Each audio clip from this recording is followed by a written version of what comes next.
Hello दोस्तों, आज मैं सबसे बड़ा दानी मोरध्वज के बारे में एक कहानी सुनाता हूँ।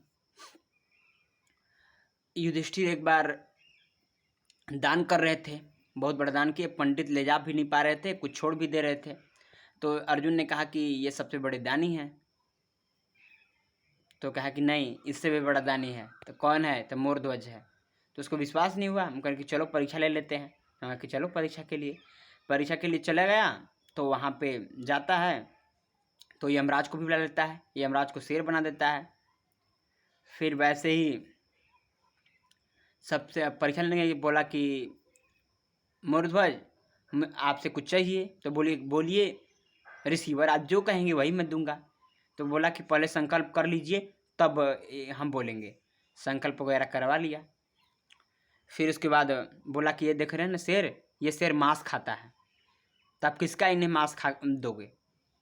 तो कहा कि मैंने जानवर का मानोगे, अपने गांव में मतलब जानवर को मारोगे? कहा कि नहीं। तो तो किसको मारोगे? तो बोला कि इंसान को मारोगे? कहा कि नहीं। हाँ, कि मैं अपने हाथ का शरीर दूंगा, अपने शरीर का मांस दूंगा, ये दूंगा, मैं किसी को अपराध क्यों करूंगा?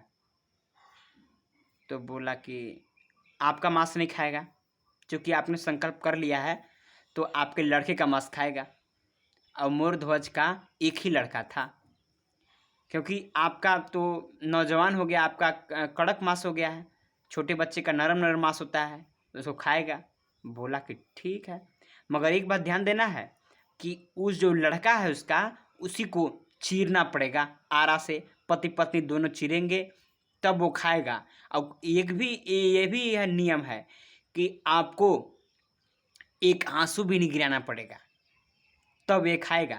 तब बोला ठीक है। अब लड़के को लाया गया, लड़के को काटना चालू कर दिया गया।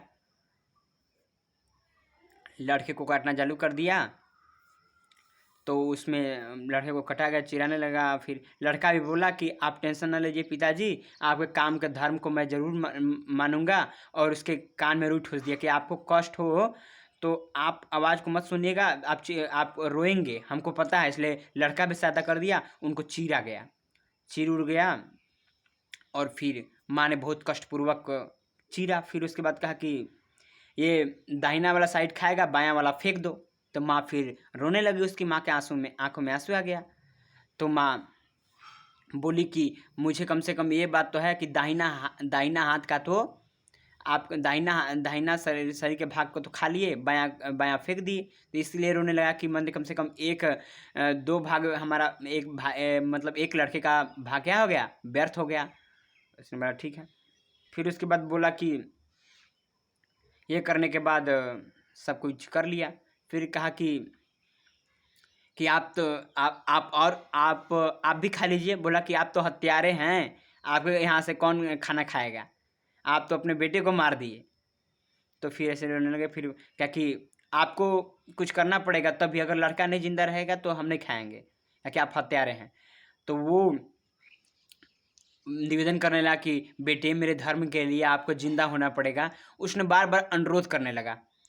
अब अनुरोध करने लगा तो कि अगर मैंने अच्छाई से दान धर्म को निभाया है और सच्चे धर्म से पालन किया है, तो बेटा आकर इस धर्म की रक्षा कर और फिर से जिंदा हो जा और मेरे धर्म का मान रख।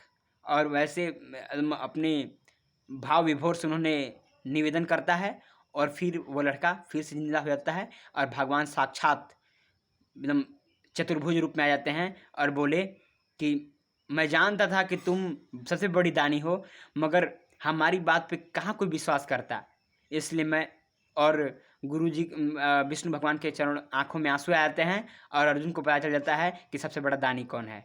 बाकी आपको जो कहानी समझना है आप हमें ज़रूर कमेंट कीजिएगा। और यहीं से मैंने बहुत सारे मेहनत किए इस कहानी को सीख देने के लिए, और यहीं से मैं अपनी वाणी को विराम देता हूँ मेरे प्यारे दोस्तों।